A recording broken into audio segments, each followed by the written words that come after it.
भगवान बुद्ध और माँ गौतमी की कहानी।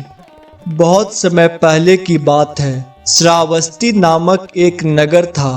उसी नगर में किसी गौतमी नाम की एक निर्धन स्त्री अपने पति और इकलौते पुत्र के साथ रहती थी। उसका जीवन साधारण नहीं था, लेकिन उसका पुत्र उसके लिए पूरे संसार के सम्मान था। वह अपने बच्चे से अत्यंत प्रेम करती थी, परंतु विधि को कुछ और ही मंजूर था। एक दिन अचानक उसका छोटा पुत्र गंभीर रूप से बीमार पड़ गया। माँ गौतमी ने बहुत प्रयास किए, औषधियाँ दी, वैद्यों को बुलाया, देवी देवताओं से प्रार्थना की, परंतु कोई लाभ नहीं हुआ। कुछ ही समय में उसका पुत्र सदा के लिए शांत हो गया। पर माँ गौतमी यह स्वीकार नहीं कर पाई कि उसका पुत्र मर चुका है। उसका मातृ हृदय इस सत्य को मानने को तैयार नहीं था। उसने अपने पुत्र के मृत शरीर को गोद में उठाया और नगर की गलियों में घूमने लगी।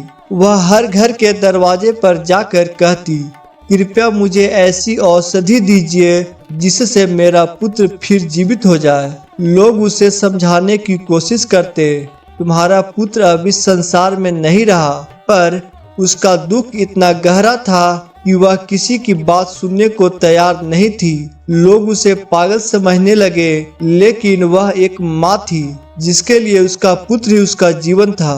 कई लोगों ने दया भाव से उसे कहा, नगर में एक महान संत आए हैं, गौतम बुद्ध। वे दुख दूर करने का मार्ग बताते हैं, तुम उनके पास जाओ। माँ गौतमी को आशा की एक छोटी सी किरण दिखाई दी। वह तुरंत बुद्ध के पास पहुंची। उसने रोते हुए बुद्ध के चरणों में गिरकर कहा, भगवान, मेरा पुत्र मर गया है, कृपया उसे जीवित कर दीजिए। बुद्ध ने करुणा से उसकी ओर देखा। वे समझ गए कि यह स्त्री अपने दुख में अंधी हो चुकी है। यदि सीधे उसे मृत्यु का सत्य बताया जाए तो वह उसे स्वीकार नहीं कर पाएगी। बुद्ध ने शांत स्वर में कहा, मैं तुम्हारे पुत्र के लिए औषधि बता सकता हूँ, लेकिन इसके लिए तुम्हें एक काम करना होगा। किसा गौतमी की आंखों में चमक आ गई।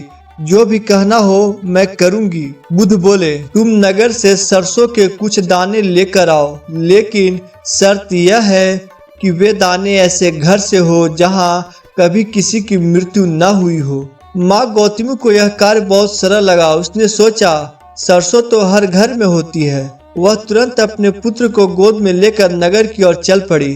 माँ गौतमी पहले घर में पहुंची, वहां से सरसों मांगी। घर वालों ने कहा, सरसों तो हम दे देंगे, लेकिन हमारे यहाँ पिता की मृत्यु हुई थी। वह निराश होकर अगले घर गई। वहां भी किसी ने कहा, यहाँ माँ की मृत्यु हुई थी। वह तीसरे चौथे पांचवें घर गई। हर घर की कहानी अलग थी, लेकिन मृत्यु से कोई घर अछूता नहीं था। कहीं पति की मृत्यु, कहीं पुत्र की, कहीं माता पिता की। हर घर में किसी न किसी का दुख छिपा था। धीरे धीरे माँ गौतमी को समझ आने लगा, मैं अकेली नहीं हूँ जिसने अपने प्रिय को खोया है। यह दुख तो हर किसी के जीवन में आता है। उसके मन का अंधकार धीरे धीरे घटने लगा। अब वह अपने पुत्र के निर्जीव शरीर को ध्यान से देखने लगी। पहली बार उसे यह स्वीकार होने लगा कि जो जन्मा है वह एक दिन अवश्य मरेगा।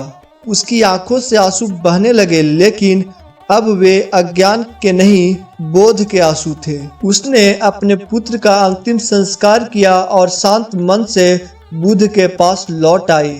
माँ गौतमी ने बुद्ध को नमन किया और कहा, भगवान, अब मुझे औषधि नहीं चाहिए। आज मुझे जीवन का सबसे बड़ा सत्य मिल गया है। बुद्ध ने कहा, माँ गौतमी, तुमने स्वयं ही उत्तर पा लिया है। मृत्यु से कोई नहीं बच सकता। दुख इसलिए होता है क्योंकि हम नश्वर वस्तुओं को स्थायी मान लेते हैं।